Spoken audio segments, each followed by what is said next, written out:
Paul aux Corinthiens. Et nous allons lire au chapitre 4, la première aux Corinthiens, chapitre 4.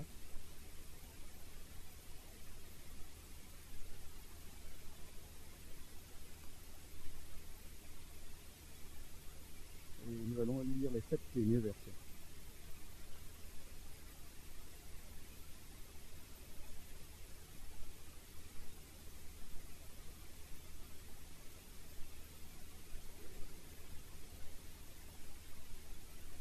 Alors, je lis dans la version seconde révisée, alors qui peut être un peu différente de la vôtre. C'est Paul qui parle ici. Il dit ceci: ainsi qu'on nous regarde comme des serviteurs de Christ et des administrateurs des mystères de Dieu. Du reste, ce qu'on demande des administrateurs, c'est que chacun soit trouvé fidèle. Pour moi, il m'importe peu d'être jugé par vous ou par une juridiction humaine. Je ne me juge pas non plus moi-même, car je n'ai rien sur la conscience, mais ce n'est pas pour cela que je suis justifié. Celui qui me justifie, c'est le Seigneur. C'est pourquoi ne jugez de rien avant le temps, avant la venue du Seigneur, qui mettra en lumière ce qui est caché dans les ténèbres et qui manifestera les desseins du cœur. Alors la louange de chacun viendra de la part du Seigneur. Frères, j'ai usé de ces images à propos d'Apollos et de moi, à cause de vous. Vous apprendrez ainsi en nos personnes à ne pas aller au-delà de ce qui est écrit. Et nul de vous ne s'enorgueillira en prenant parti pour l'un contre l'autre. Car qui est-ce qui te distingue? Qu'as-tu que tu n'aies reçu? Et si tu l'as reçu, pourquoi te glorifies-tu comme si tu ne l'avais pas reçu? J'aimerais compléter par d'autres lectures qui parlent de la même chose. Dans 1 Pierre, chapitre 1, verset 12, il est dit ceci: il leur fut révélé que ce n'était pas pour eux-mêmes, là il est fait allusion au prophète, mais pour vous, qu'ils étaient les dispensateurs de ces choses que vous ont annoncé maintenant ceux qui vous ont prêché l'évangile par le Saint-Esprit envoyé du ciel, et dans lesquels les anges désirent porter leur regard. Une dernière lecture, 1 Pierre chapitre 4, verset 10, il dit: comme de bons dispensateurs des diverses grâces de Dieu, que chacun de vous mette au service des autres le don qu'il a reçu. Je lis dans la transcription Parole vivante, il est dit ceci: comme de bons dispensateurs, comme de bons intendants qui doivent gérer les dons qu'ils ont reçus comme ne leur appartenant pas, mais comme étant la propriété de Dieu. Bien. J'aimerais pouvoir m'entretenir sur vous, sur le fait que tout chrétien doit être administrateur de Dieu. Tout chrétien est appelé à être l'intendant de Dieu. Tout chrétien est appelé à être gestionnaire de Dieu. Alors, le mot sur lequel j'aimerais pouvoir insister, alors, dans certaines versions, il est parlé de dispensateur, ce qui peut être compris comme étant administrateur. Alors, il faut dire que cette notion est liée à la notion d'administration d'une maison. Vous savez que dans des périodes anciennes, les esclaves, les domestiques, les serviteurs, on leur confiait certaines tâches qu'ils pouvaient gérer pour le compte du maître.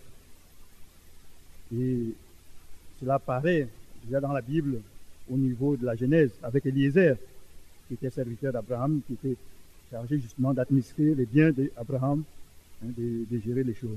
Alors le mot dispensateur peut être l'équivalent de domestiques, d'esclaves, de serviteurs, d'administrateurs, d'intendants, de gestionnaires ou même de gérants.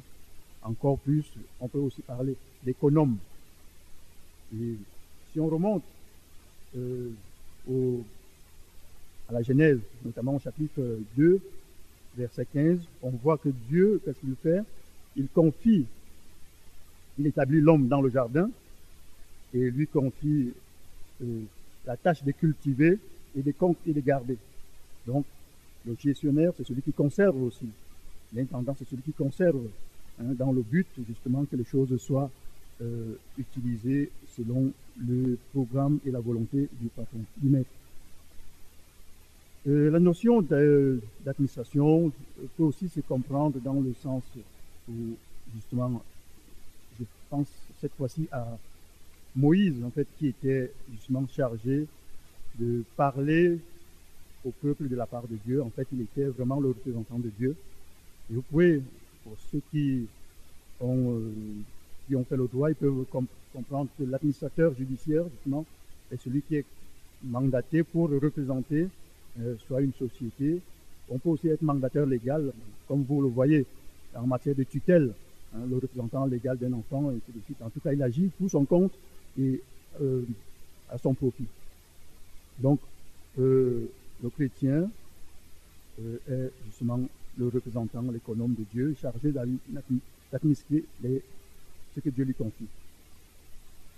Joseph a été, dans l'Ancien Testament, considéré justement comme l'économe, comme l'administrateur, comme l'intendant. Et il a été trouvé justement fidèle. Nous avons Moïse, je l'ai dit tout à l'heure.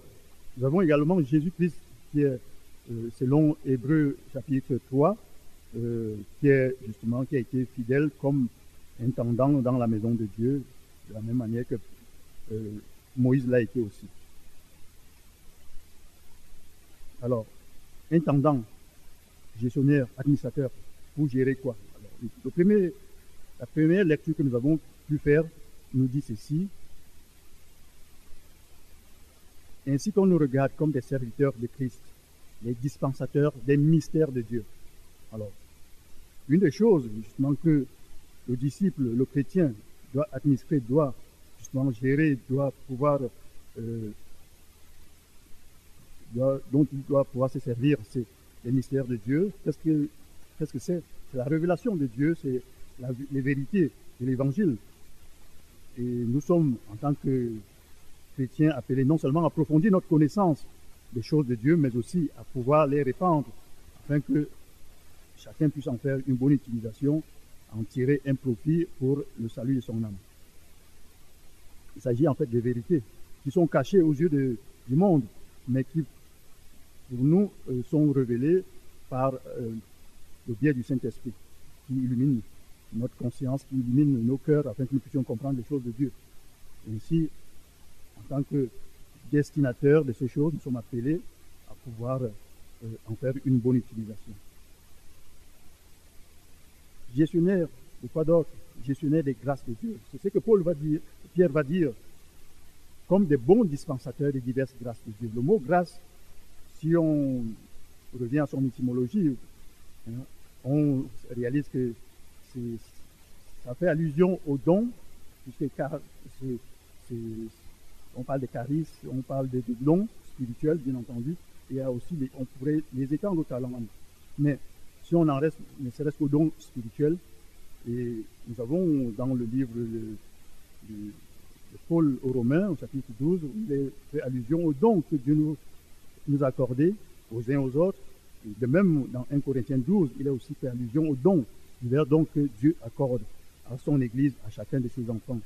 Et voilà, autant de dons, autant de grâces que nous sommes appelés justement à gérer pour le compte de notre Seigneur. Nous sommes appelés à administrer, nous sommes appelés justement à conserver. Il est fait allusion au talent.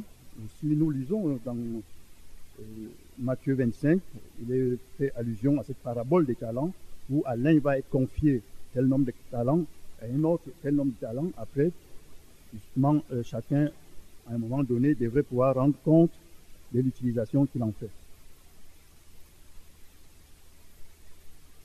Nous, qu'est-ce que nous recevons de Dieu? Nous recevons aussi le temps, que nous sommes appelés aussi à administrer. De quelle manière gérons-nous le temps? il nous a été confié. Voilà quelque chose que Dieu nous a donné et il nous appartient à chacun d'en faire une utilisation qui soit un sujet de joie pour le maître.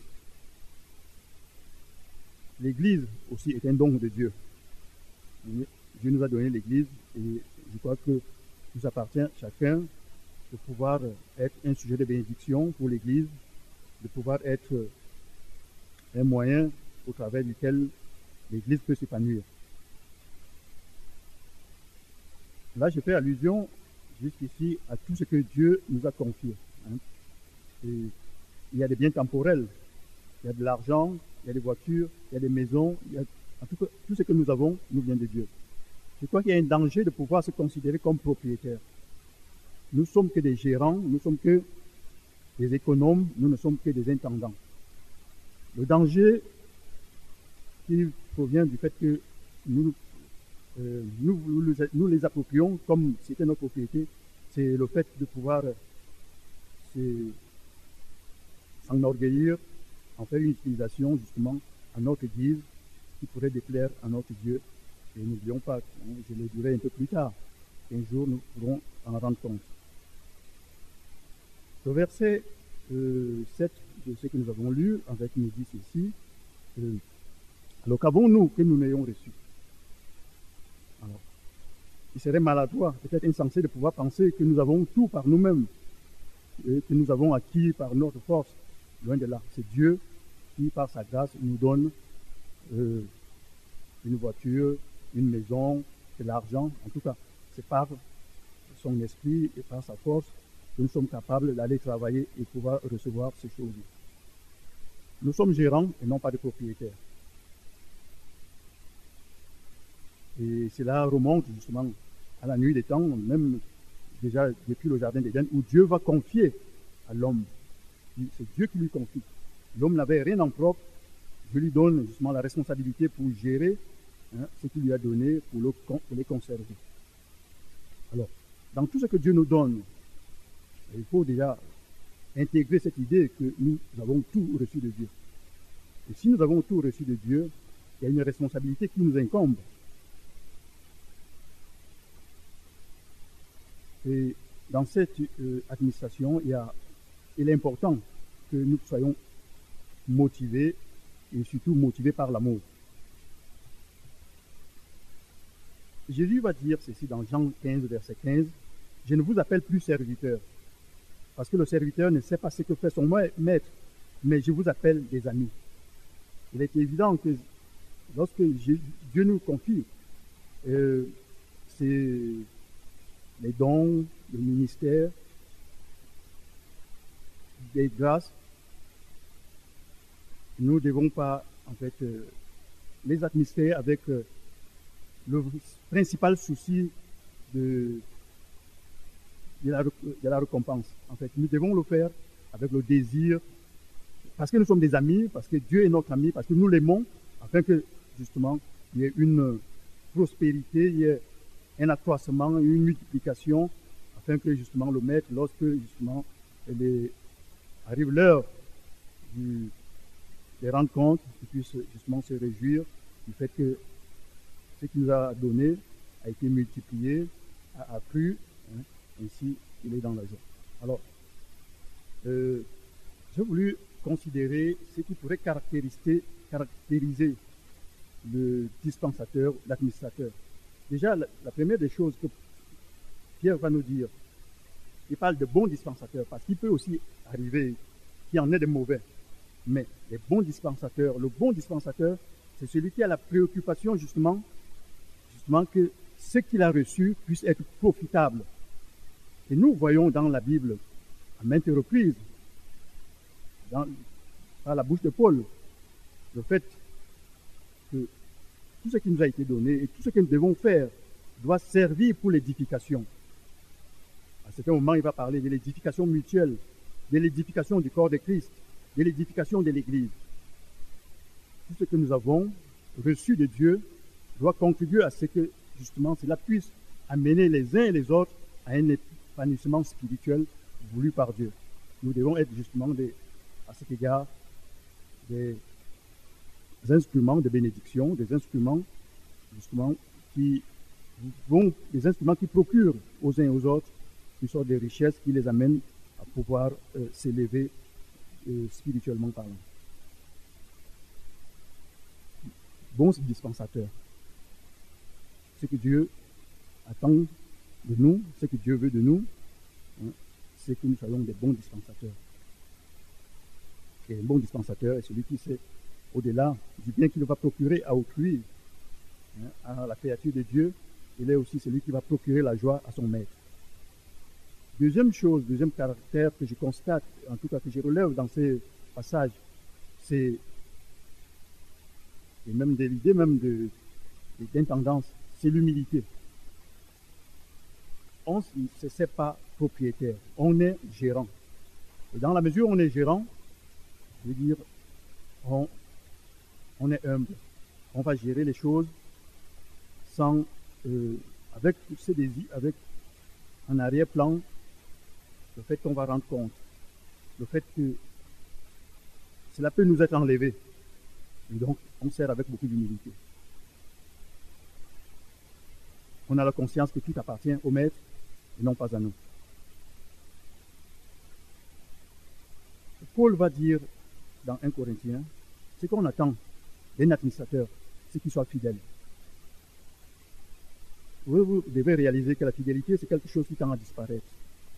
C'est quelque chose parfois qui a même du mal, même au milieu des chrétiens. Et pourtant, le chrétien pourrait s'appeler le fidèle, de la même manière que Jésus, dans l'Apocalypse, on l'appelle le fidèle. Nous devons être fermement attachés à notre Seigneur. Fermement, je veux dire, dans notre marche, mais aussi dans le service, nous devons être attachés à lui d'une manière ferme. C'est important. Parce qu'après tout, il me semble que lorsque Jésus parle ici, dans Matthieu 25, il dit « bon et fidèle serviteur ». C'est comme si c'était vraiment le mot de bienvenue dans le royaume de Dieu. Bon et fidèle serviteur, entre dans la joie de ton maître. Nous devons être préoccupés justement par cela, hein, pour vraiment nous attacher fidèlement à notre Dieu. Parce que c'est évident qu'aucun infidèle ne pourra rentrer dans le royaume de Dieu. Je me suis posé la question justement en considérant la parabole des talents. Alors on va le lire, Matthieu 25 au verset 30. En tout cas, c'est quelque chose qui m'aimerait ressortir.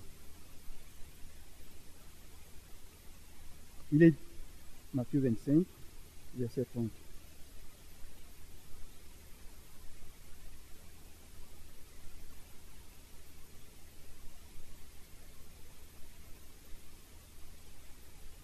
Il dit ceci, et le serviteur inutile, jetez-le dans les ténèbres du dehors, où il y aura des pleurs et des grincements de dents.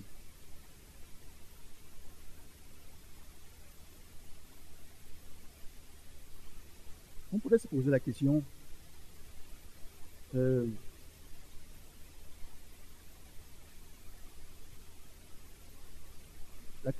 lien entre notre salut et le fait de servir Dieu.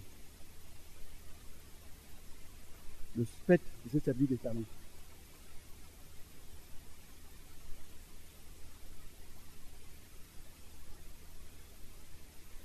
Est-ce que ma manière de servir Dieu pourrait influer sur mon salut? Ici, Jésus semble le dire, puisqu'il dit serviteur inutile.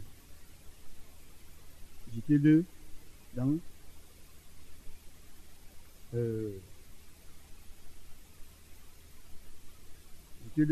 les ténèbres du dehors. Ça m'a interpellé, moi ça m'interpelle beaucoup. On peut dire, dans mon administration, dans ma manière de vivre, de gérer les choses de Dieu, il est important que je sois fidèle. Il est important que je procure, je veux dire, un accroissement, que je sois rentable, hein, dans les choses de Dieu, dans ce qu'il me confie.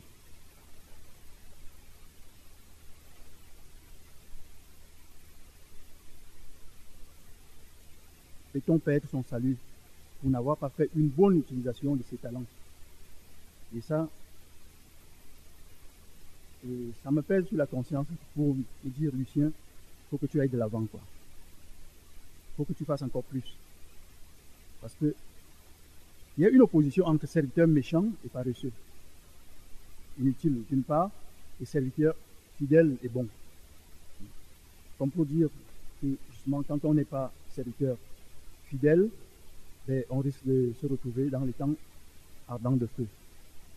Dans Matthieu 25, verset 26, il dit, le mec lui répondit, serviteur méchant et paresseux, tu savais que je moissonne là où je n'ai pas semé, et que j'amasse où je n'ai pas vanné. Au verset 30, le serviteur inutile, jetez-le dans les ténèbres du dehors. Et lorsque le Seigneur parle aussi dans Luc 12, verset 39 à 49, il dit ceci, sachez-le bien, si le maître de la maison savait à quelle heure viendrait le voleur, il veillerait et ne laisserait pas percer sa maison. Vous aussi, tenez-vous prêts, car le Fils de l'homme viendra à l'heure où vous n'y penserez pas. Pierre lui dit, Seigneur, est-ce à nous ou à tous que tu adresses cette parabole? Et le Seigneur dit, quel est donc l'économe fidèle, encore le mot fidèle, et prudent que le maître établira sur ces gens pour leur donner la nourriture au temps convenable. Heureux le serviteur que son maître, à son arrivée, trouvera ses gens ainsi. Je vous le dis en vérité, il l'établira sur tous ses biens, mais si ce serviteur dit en lui-même, mon maître tarde à venir, il se met à battre ses serviteurs et les servantes, à manger, à boire et à s'ennuyer. Le maître de ce serviteur viendra le jour où il ne s'y attend pas et à l'heure qu'il ne connaît pas. Il le mettra en pièces et lui donnera sa part avec les infidèles. Le serviteur qui, ayant connu la volonté de son maître, n'ayant rien préparé et n'a pas agi selon sa volonté, sera battu d'un grand nombre de coups, mais celui qui, ne l'ayant pas connu, a fait des choses dignes des châtiments, sera battu de peu de choses. On demandera beaucoup à celui à qui on a beaucoup donné, et on exigera davantage à celui à qui on a beaucoup confié. C'est des paroles qui m'ont un peu interpellé, et c'est pas pour vous amener à faire le bilan, mais tout simplement avoir à cœur de servir le Seigneur d'une manière fidèle. D'avoir à cœur de servir vraiment le peuple de Dieu avec des bonnes dispositions, avec l'intention que, je veux dire, le peuple de Dieu, l'Église puisse s'accroître, que les gens soient sauvés. Ce qui caractérise aussi l'administrateur, c'est sa discipline. Sa discipline de vie.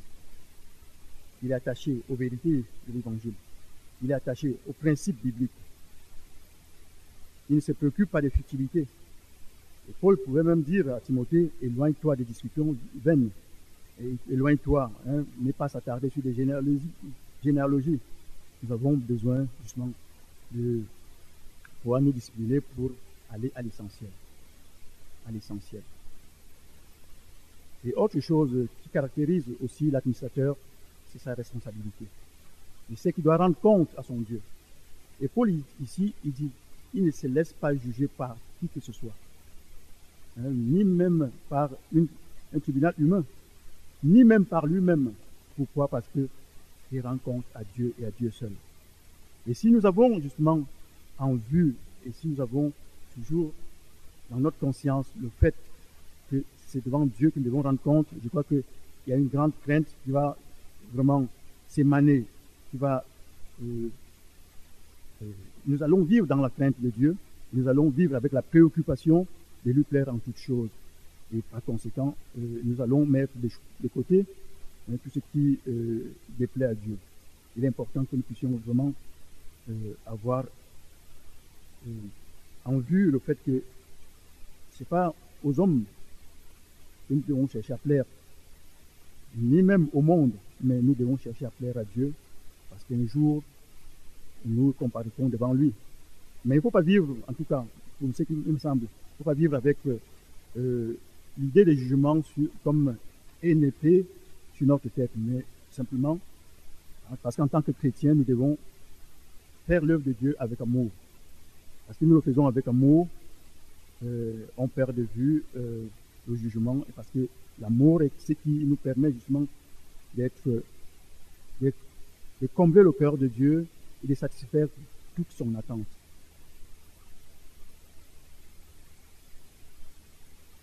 Pour terminer, je dirais, si le mot d'accueil à la porte du ciel était bon et fidèle serviteur, combien nous devons être bons avec ce que Dieu nous donne. Il nous confie des biens, et malheureusement parfois, nous les gérons comme si ça nous était destiné. Réalisons que nous sommes des intendants et qu'avec ce que Dieu nous donne, nous devons manifester de la bonté les uns vis-à-vis des autres, et notamment pour ceux qui peuvent éprouver le besoin. Combien nous devons être bons avec ce que Dieu nous a accordé, tout en agissant conformément à sa volonté, afin que si Jésus devait revenir maintenant, il puisse accueillir chacun de nous avec ce mot, dans Matthieu 25, verset 23. Bon, c'est bien, c'est bien, c'est bien. Voilà ce que Jésus dit, c'est bien. Bon et fidèle serviteur. Moi, j'aimerais pouvoir entendre ces paroles-là. Et je souhaite que cela soit le cas. Et le fait que le Seigneur pénètre au fond de notre cœur avec son regard nous amène justement à considérer aussi nos motivations. Je veux dire, la seule motivation ou la motivation, quelque chose qui devait nous inspirer, ça devait être l'amour. Que Dieu ne voit rien d'autre que l'amour, justement, de pouvoir le servir, de pouvoir servir l'autre avec l'idée de le faire promouvoir, avec l'idée de le voir grandir en Christ et de pouvoir porter du fruit. Il dit, je te confierai beaucoup. Entre dans la joie de ton maître. Entre dans la joie de ton maître. Je crois que c'est la volonté de Dieu de nous faire entrer dans sa joie. C'est sa volonté de nous faire habiter avec lui. Si nous sommes toutefois fidèles. Si nous sommes toutefois fidèles. Et je me suis posé la question, mais quelles sont ces choses-là qu'il pourrait nous confier? Et dans sa présence, bon, je ne peux pas faire l'énumération, mais en tout cas, il y a au moins une petite idée, au moins une seule chose que je peux énumérer. La Bible nous dit, avec Christ, nous allons juger. Nous allons juger, nous allons même juger les anges. Nous allons juger les autorités de ce monde, devant lesquelles aujourd'hui, nous sommes obligés de nous plier. Si nous sommes fidèles. Et il nous faut être fidèles. Il nous faut être des administrateurs, des économes de Dieu, qui ont à cœur justement de fructifier ce que Dieu nous donne, d'en faire une bonne utilisation, d'une bonne utilisation dont Dieu pourrait se réjouir, au point de pouvoir dire c'est vraiment bien. Et c'est parfois ce que les parents disent à l'égard des enfants, c'est bien. Et je crois que c'est encourageant, et en même temps c'est motivant, et de recevoir de telles récompenses, de telles affirmations, c'est bien. C'est bien. Et que vraiment cela soit la parole de Christ vis-à-vis de chacun de nous. En tout cas, demandons à Dieu. Je ne suis pas là pour vous amener à faire un bilan. Non, après tout, je veux dire, chacun est responsable devant Dieu. Et personne n'est responsable, en tout cas, d'une manière absolue, devant son prochain. Bien que cela soit vrai. Mais en tout cas, selon ce que Paul dit, Dieu est celui qui va nous juger et celui qui connaît les desseins du cœur. Parce qu'il est évident que je peux parler au sujet de mon frère, je peux émettre un jugement, mais je ne peux, sauf si le Saint-Esprit me le révèle, je ne peux pas connaître les motivations de son cœur. Par conséquent, la Bible nous dit, ne jugeons pas avant le temps. Laissons faire et surtout, si toutefois nous devons constater des choses qui ne sont pas la gloire de Dieu, nous avons justement ce ministère qui est le ministère de la prière, le ministère de l'intercession, qui fait aussi partie justement des dons, des grâces que Dieu nous a faites, de pouvoir nous placer devant lui afin de pouvoir demander la faveur en ce qui concerne nos bien-aimés qui sont dans le besoin. Le ministère de l'intercession aussi fait partie, c'est quelque chose que Dieu nous a donné afin que justement nous puissions implorer sa grâce et que dans la maison de Dieu, tout soit selon sa volonté, tout soit conforme à ce qu'il veut justement faire. Dieu est celui qui veut le bien de son Église, Dieu est celui qui veut le bien de chacun de ses enfants, Dieu est celui qui veut que nous puissions Dieu est celui qui veut notre promotion. Donc, travaillons à la promotion des uns et des autres, travaillons à la promotion de l'Église, travaillons à la promotion, à l'expansion de l'Évangile à travers le monde. Je me réjouis et nous étions, alors, je rends grâce à Dieu parce que en peu de jours, j'ai dû me rendre au Burkina dimanche et on est revenu ce matin pour voir que l'œuvre de Dieu avance et qu'il y a des gens qui ont à cœur vraiment de voir l'Église. En fait, la vérité se répandre un peu partout. En tout cas, que cela soit notre volonté, notre partage ici. Et soyons encouragés par ce qui se fait ailleurs. Soyons encouragés par ce que Dieu peut faire parce que, il faut dire, Dieu n'est pas limité. Bien souvent, c'est nous qui le limitons. Ce qu'il fait en Afrique, il peut bien le faire ici avec nous. Est-ce que nous sommes vraiment disponibles? Est-ce que nous sommes vraiment fidèles?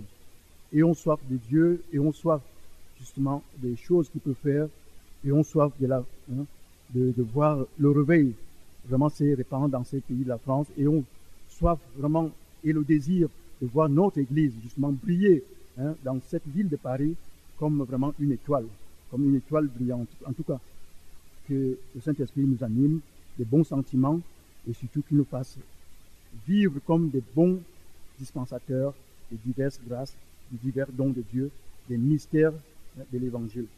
Je vais laisser la place, mais en tout cas, que cela soit notre prière. Peut-être pouvons-nous le lever et dire à Dieu, moi, j'aimerais vraiment que lorsque je me présenterai devant toi, tu puisses dire, c'est bien, bon et fidèle serviteur. Toutefois, ni par ma force, ni par ma sagesse, mais j'ai besoin du secours de ton esprit pour me faire vivre justement la réalité de ce qui se tient derrière justement ce mot bon et fidèle serviteur.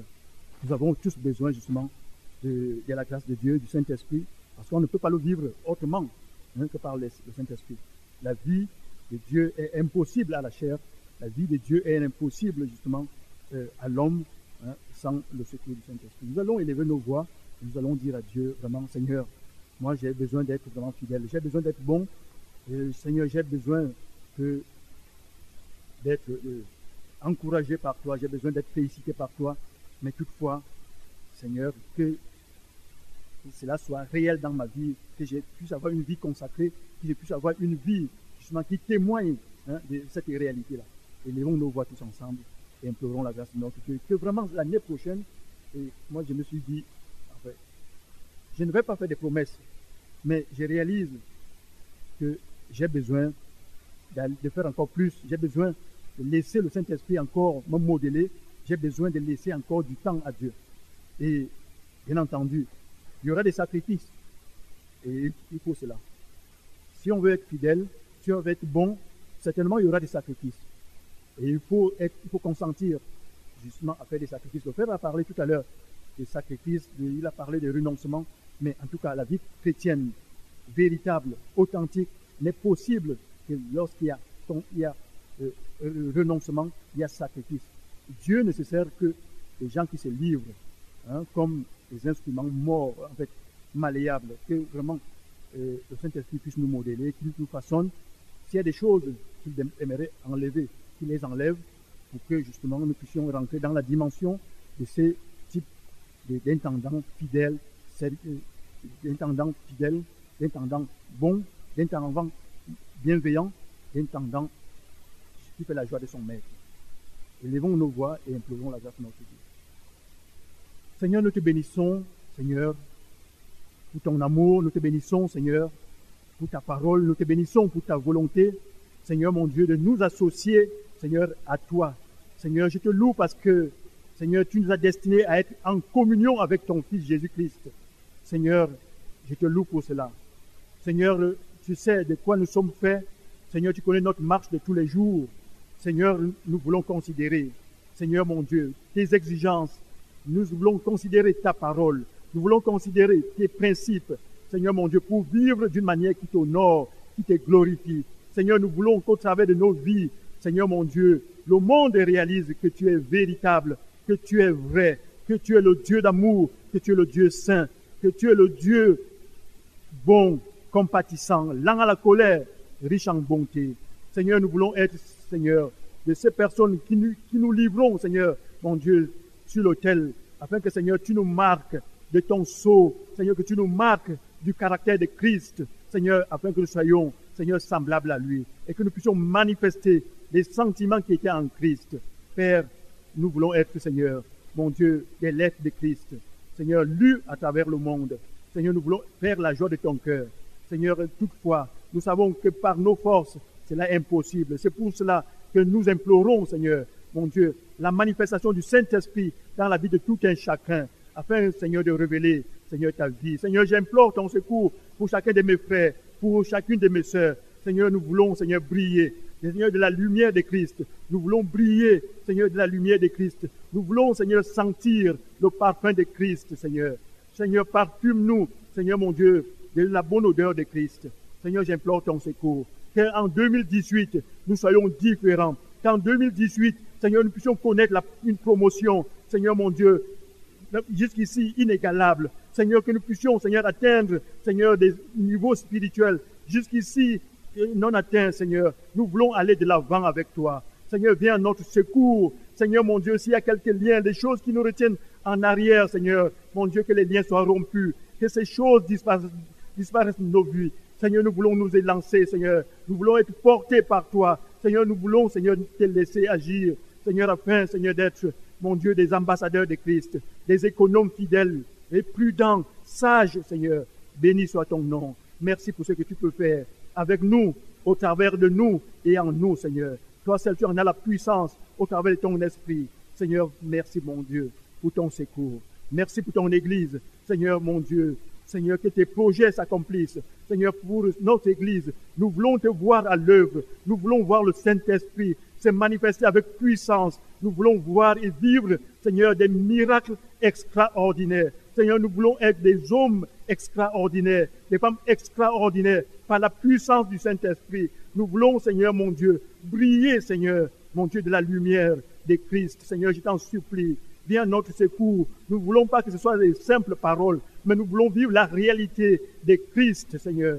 Merci, mon Dieu. Merci pour ta grâce. Merci pour ta faveur. C'est ta volonté, Seigneur, que nous puissions aller de progrès en progrès. C'est ta volonté, Seigneur, que nous puissions, Seigneur, promouvoir le royaume de Dieu. C'est ta volonté, Seigneur, mon Dieu, que nous puissions gagner le monde.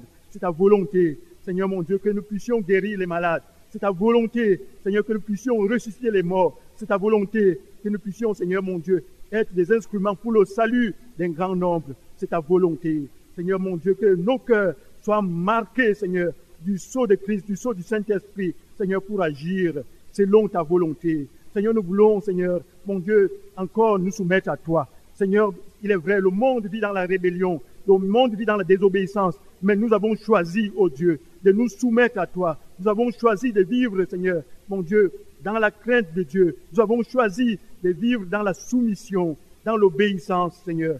C'est ce que nous voulons vivre. Seigneur, viens à notre secours. Que la chair ne nous retienne pas, que la chair ne nous recale pas. Mais Seigneur, donne-nous, Seigneur, de la garder toujours crucifiée, afin de vivre la vie de l'Esprit. À toi la gloire, ô Dieu. À toi l'honneur, ô Dieu. Dans le nom puissant de Jésus-Christ. Amen. Alléluia.